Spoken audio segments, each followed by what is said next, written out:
So Doreen, thanks for joining me here. And just start with your name, the business you run, how long you've been doing it, and all the other Sure. the main things, the main summary. Yeah. So yeah, I'm Doreen Hills, and I am the founder and executive director of the Center for Healing Trauma and Attachment. We also call it CARA. It's a pretty long name for a company, but I am running a nonprofit organization here in Northeast Colorado, and we specialize and focus on the treatment of traumatic distress, and it can be from grief and loss, disaster, violence, childhood trauma. So we really cover a lot of issues that brought people to see us, and we focus really on the traumatic distress. And that doesn't mean we do not work with depression or anxiety. We do that as well, because I think that's important to cover. Yes, and obviously you've been in this industry a while, and you started your own company, and that seemed like it's been a real, we'll say, learning journey for you. It is. I mean, by trade, I am a clinician.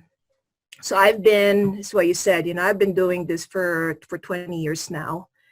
And, what really drives me to do this is just that willingness to serve others. And especially in this area in Northeast, we really don't have anything like this to offer. I mean, before the center, this is a topic, or even, in trauma treatment, it's a topic that oftentimes clinicians shy away because it's a lot of work.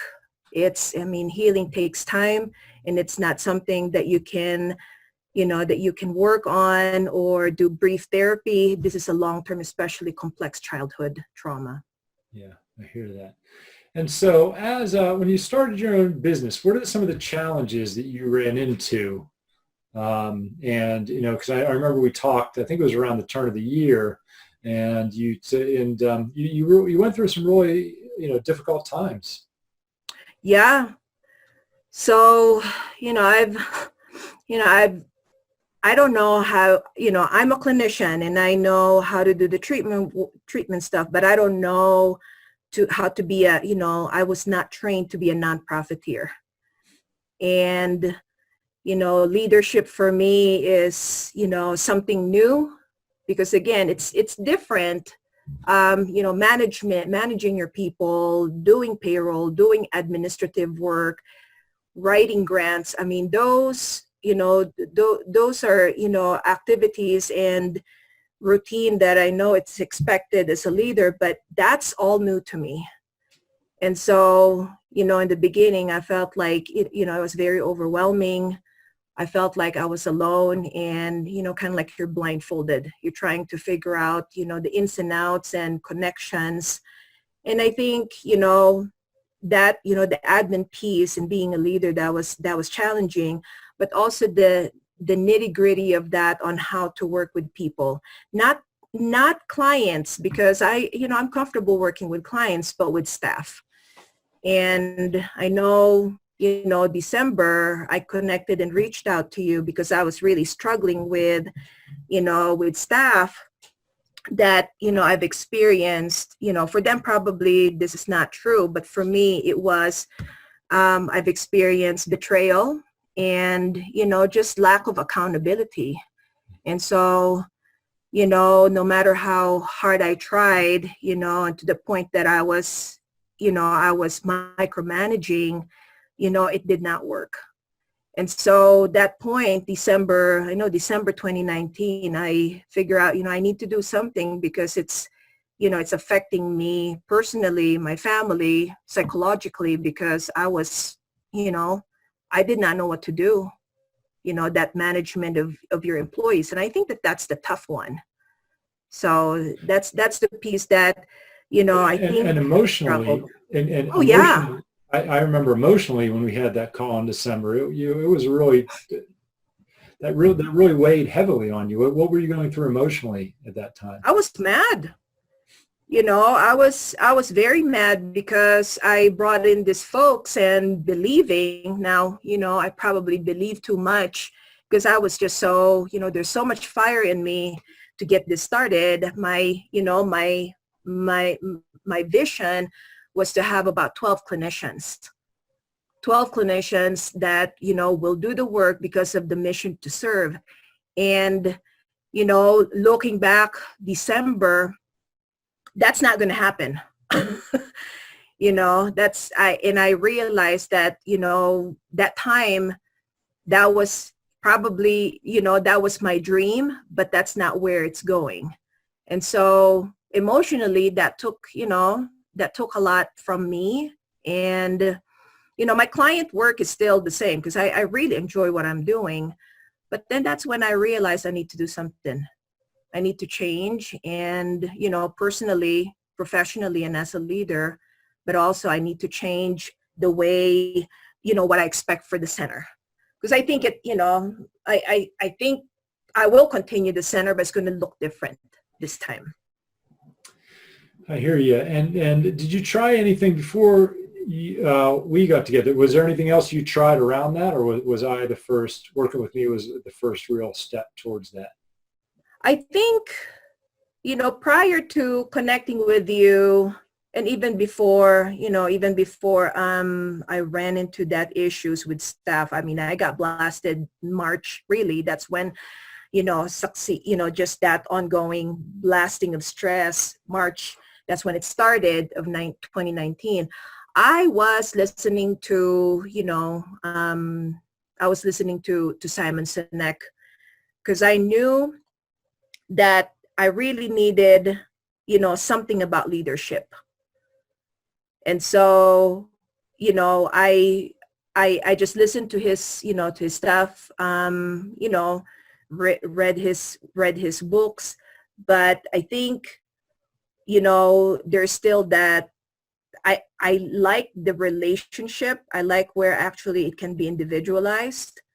And then that's when I think I got something on the email about your work. And I said, okay, well, I'll give it a shot and see if, and I think you and I talked about it, because I was really yearning for something that's individualized, just something like, kind of like it, like, what is that crack to where, I want that to be filled in because I know that in leadership, it's, the needs of each, for me, the need of nonprofit, even, the need of nonprofit leader is different from, I think, there's still those different stuff that we deal with, challenges that we deal with. And so and that's when I think I connected with you. Yeah. Yeah. And it's absolutely okay that you had these, but what reservations did you have before signing up to the course? I think I was in that,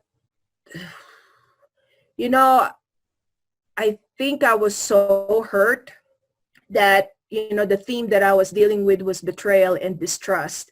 And so my reservation was, okay, is this really going to work? Is this really going to work? Is he going to be able to help me?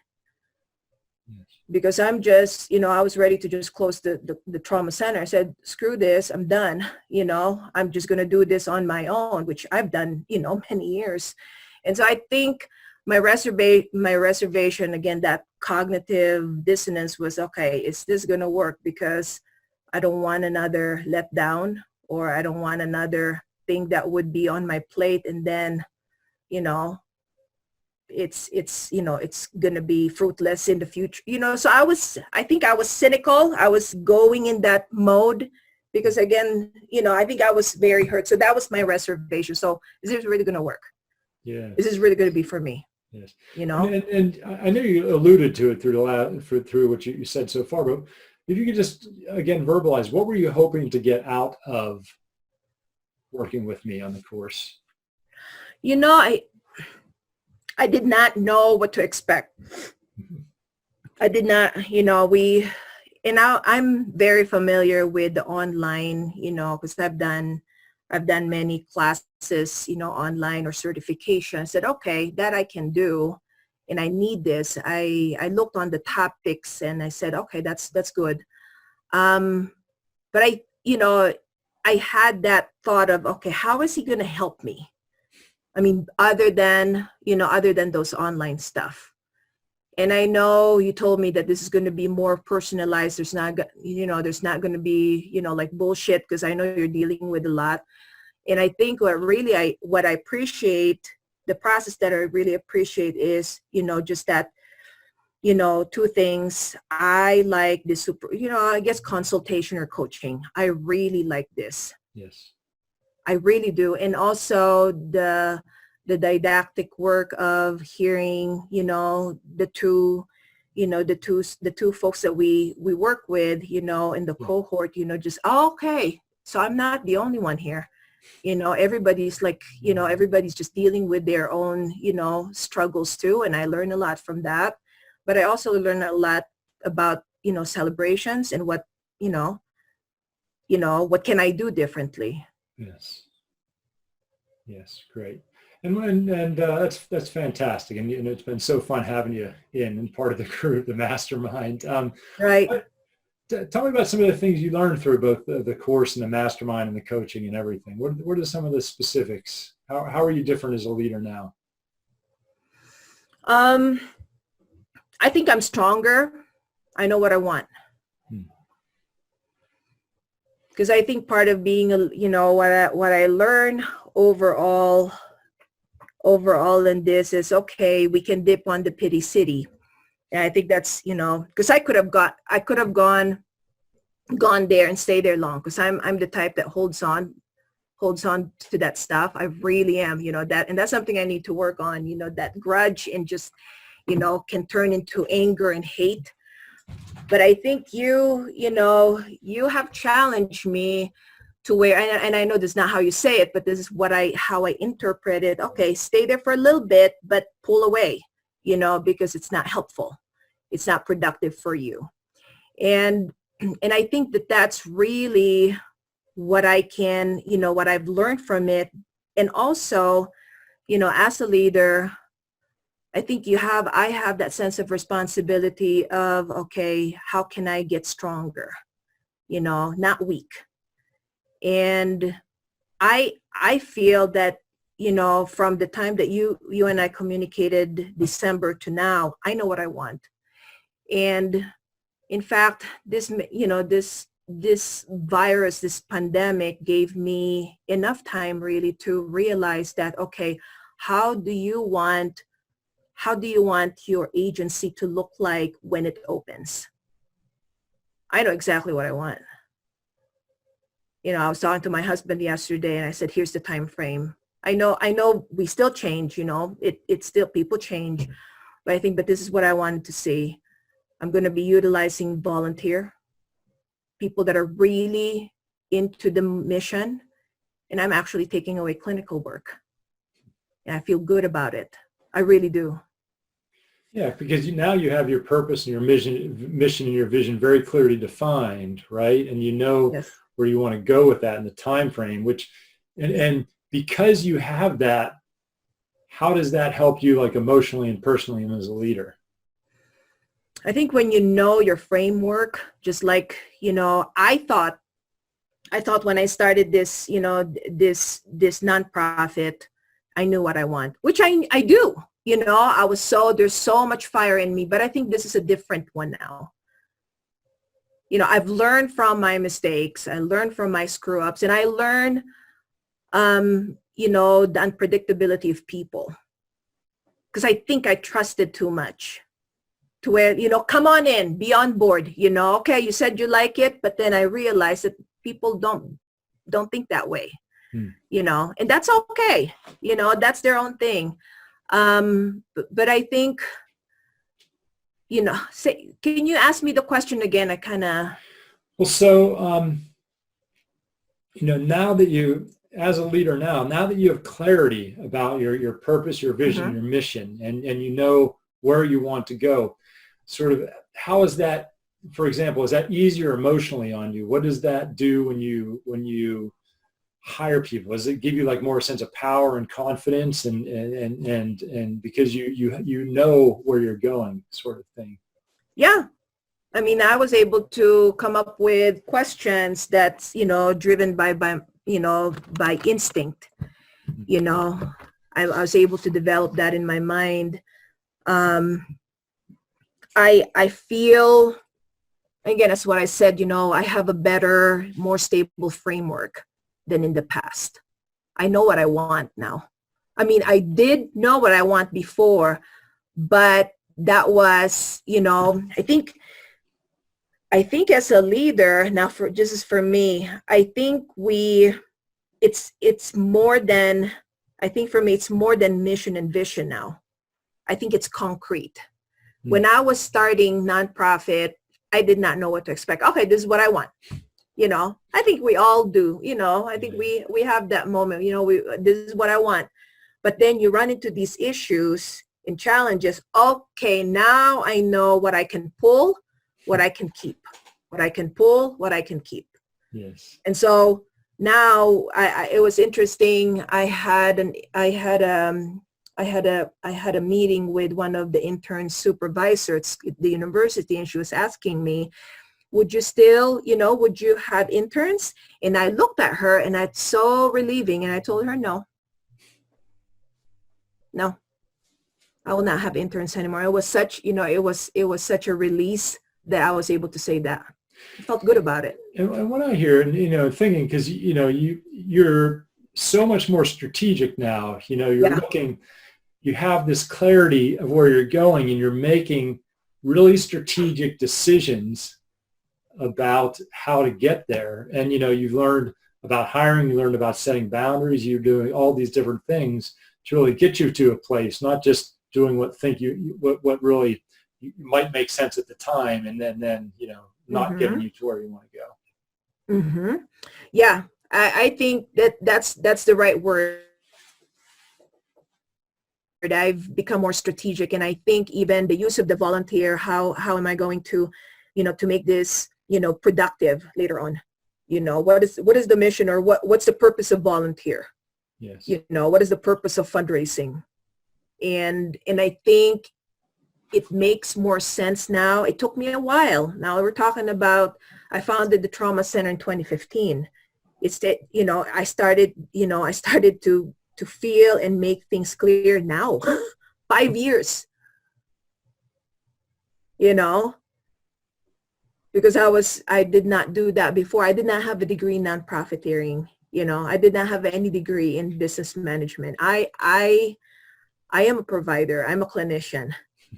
And it's just, it's just making sense now that, okay, I can actually change the course of, how I want the trauma center to look like. And I thought before I was, like rock solid, to where you thought it's black and white, this is it. But I realized that you can change it. You can change it the way, the way it's important for you, and the way what the community needs. When you say change it, do you mean you have all sorts of different options? There's all different ways. What do you mean? Is that what you mean? Yeah. That's what I mean. Yep. That's what I mean. Not necessarily the trauma center, not necessarily need to have 95% of just clinical work. We can use volunteer and still, I can train them, but they can still do some type of again, not treatment, but let's say, I'll give you an example, an artwork, that can be a powerful, trauma approach, but not necessarily clinical work. So we can navigate it. And I'm actually looking forward to this, opening a different, having a new book now. Yes, that's great. It really is. And how about your family and home life? Because if I recall our first or second call, the stress was really taking a toll on you. And can you talk a little bit about like how you're in a different place with stress and how maybe that helped things on the home front as well? Yeah. So, I think when I talked to you, my happy was not there. And I think my happy is back slowly Yeah. until I get rid of, until the interns and until the clinical piece is gone. And, I told my husband, I think I'm getting my happy back. And I even noticed that with how I talk, how I address stuff. Before, it was very symptomatic. It was very negative. I mean, I just had a conversation with him last night and I said, hey, here's the plan. And he looked at me, he said, you got a plan now. It's clear. I said, yeah. Before, when I talked to you, that was December. Oh, I was a mess. I had to go and get, I had to actually get get therapy because of that, and now from that time to now, I'm more goal oriented, and I'm so looking forward to, after this COVID, this stay home, we're going to be moving to our building, and I have one volunteer right now, so I'm looking forward to it. So it's more of a goal oriented versus that symptom oriented or problem oriented. That was huge, Great. That was really huge. It's great to hear. How did the skills you learned and the support you got through the last couple of months help you when all this pandemic hit? I think just, it's been helpful for me. This check-in between you and I have been helpful. A lot of times, I feel like I'm just alone, because even the nonprofit leaders here are dealing with their own stuff. So I think just that relationship and your guidance, and I know we do individualized, let's say, how about, I have questions for you about how to handle things strategically. I think that gives me ideas. That in itself is very, very helpful. Yeah, great. Great. Anything else that you would like to say to anybody who might be, for example, considering the course? I think it's worth it. No, it's not. I believe this is worth it. Yeah. I believe that people need to take advantage of this. And especially one thing I really love about this is that relationship. This is who would be doing something like leadership coaching. Oftentimes we get this, like the webinar or training. This is different. This is really about, the leadership and how your previous gunk can play in this. And so I think for me, let me tell you, I think this is more helpful than when I went and saw a therapist. Seriously, I would not say that if it's not. This is more helpful than actually seeing a therapist. Because why do you say that? In what aspect? In what aspects? This hits the leadership piece, because I was looking for. I was in need of somebody helping me, guiding me through to become a leader. Gotcha. Gotcha. And so you're able to assist and just having a different perspective, another person to hear your thoughts and being able to share it, because not a lot of people know about leadership. The navigation of that can be quite complex, and I think this course, not only the webinars or the online training, those are great too, but I think it's this didactic really has been very helpful for me. So this is worth it. And I would love to, continue the consultation if that, ever happens, or if that ever opens up in the future. So yeah, I believe this is really worth it. Good. Awesome, Doreen. Well, thank you very much for sharing everything with Yeah, us. you're very welcome, and thank you. All right. Thank you. Well, let me just